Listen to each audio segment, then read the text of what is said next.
In July 1889, the Metropolitan Police raided a male brothel on London's Cleveland Street. After hours of interrogation, the male prostitutes and procurers that had been captured by police would testify that dozens of prominent aristocrats had frequented the establishment, and soon the discovery would rock the upper echelons of Victorian Britain. In fact, implicated in the scandal was Queen Victoria's own grandson.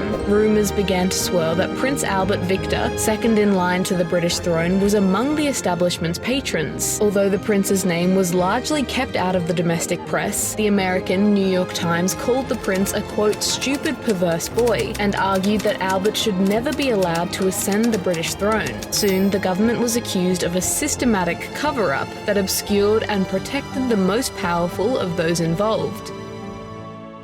Here are the details of the Cleveland Street scandal, and this is Crown Undone.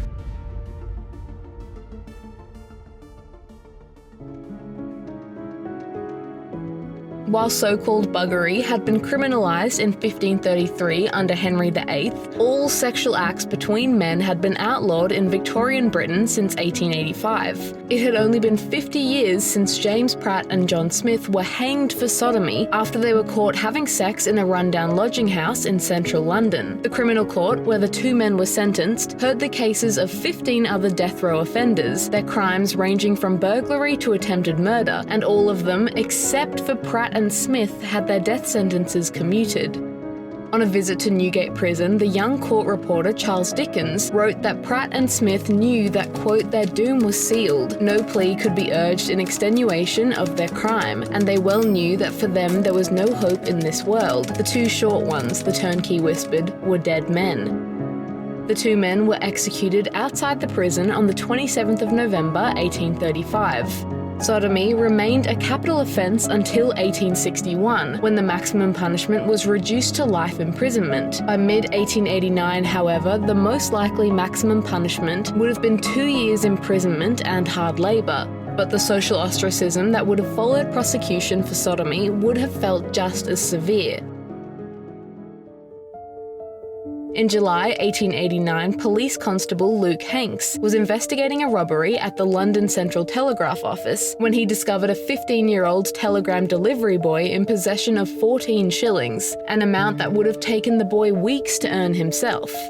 At the time, in order to make sure that personal and business money couldn't be mixed up, messenger boys weren't allowed to carry any of their own cash while on the job. Having been suspected of being involved in the robbery, the delivery boy, Charles Thomas Swinscoe, was taken to the police station for questioning. The police demanded to know where Swinscoe had gotten the money. Eventually, the 15-year-old admitted to Constable Hanks that he had earned the money working as a prostitute at 19 Cleveland Street. He said that a man named Charles Hammond was operating the brothel, and also gave the names of two other telegraph boys who had also been procured by the 18-year-old Henry Newlove. Swinscoe named the 17-year-olds George Alma Wright and Charles Ernest Thickbroom, who both corroborated Swinscoe's original testimony. Soon, the case was assigned to Detective Inspector Frederick Aberline, who raided the brothel on the 6th of July with an arrest warrant for Hammond and Newlove. Newlove was apprehended, but Hammond had conveniently fled. Authorities were later accused of intentionally delaying any action so that the implicated men were able to flee the country. In fact, the Evening Star reported in November that year that, quote, the magistrates who conducted the investigation sent a report of the result to the government, asking what course the authorities ought to follow. The government did not desire to spread the scandal if the offenders would exile themselves, and the proceedings have accordingly been abandoned. On the way to the police station for questioning, the apprehended Newlove, who had been in charge of procuring the brothel's prostitutes, named the head of the Prince of Wales stables, Lord Arthur Somerset, the Earl of Euston, Henry Fitzroy, and a colonel in the British Army as clients of the brothel. More than 30 arrest warrants were issued in total, and despite the attempted cover-up, a prying international press fueled public speculation that Albert Victor, Queen Victoria's grandson, was one of the brothel's patrons. The eldest British-born grandson of Queen Victoria and the first child of the future Edward VII and his wife Alexandra of Denmark was the Duke of Clarence and Avondale, Prince Albert Victor. Albert, born on the 8th of January 1864, was educated alongside his younger brother George, the future George V.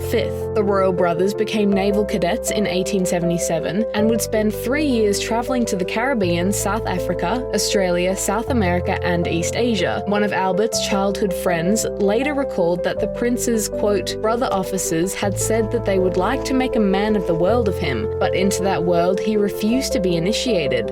When Albert was 25, Victoria suggested that he marry one of her favourite granddaughters, Princess Alix of Hesse. Alix, born in 1872, had basically become a surrogate daughter to Britain's queen when Alix's mother, Victoria's second eldest daughter, died of diphtheria when Alix was just 6. However, when Albert proposed to Alix at Balmoral Castle in 1889, she staunchly refused, writing to the prince later that though it grieves her to pain him, they cannot marry. 5 years later, Alix would agree to marry another of Albert's cousins, Nicholas, the future Tsar of Russia. The two would be married for 24 years before they were shot and killed alongside their 5 children on the 17th of July 1918.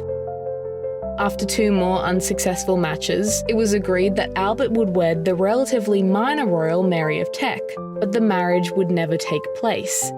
By then, however, the prince had already become embroiled in scandal. Although the authorities had discovered Cleveland Street's male brothel in the summer of 1889, it wasn't until winter that year that news of the scandal reached the press. New Zealand's Lyttelton Times was one of the first, reporting, quote, "The list of offenders features future dukes, the sons of dukes, peers, financiers, many honourable persons, and several officers of the Imperial Army. All the latter have suddenly resigned their commissions. The offenders have fled.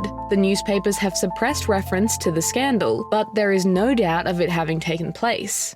Soon, Albert Victor's involvement was alluded to as well. The prince seemed to have suddenly left the country on a trip to India, and some newspapers claimed that he would stay there until the scandal blew over. New York's Wellsville Daily Reporter wrote that, quote, "Prince Albert Victor's sudden trip to India is said to not be unconnected with discoveries made by police."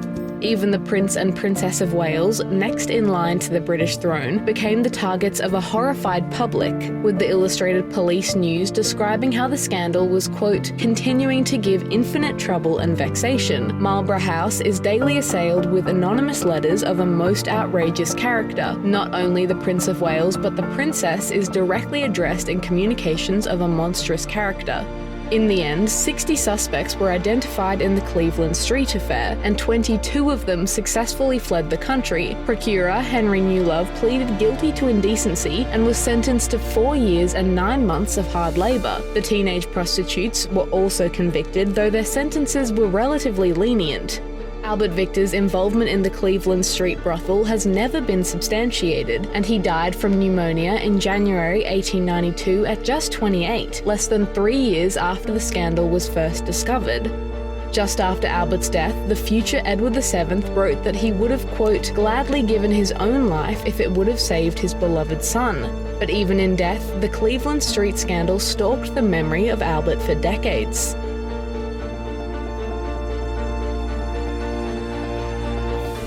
They were the details of the Cleveland Street scandal, and this was Crown Undone.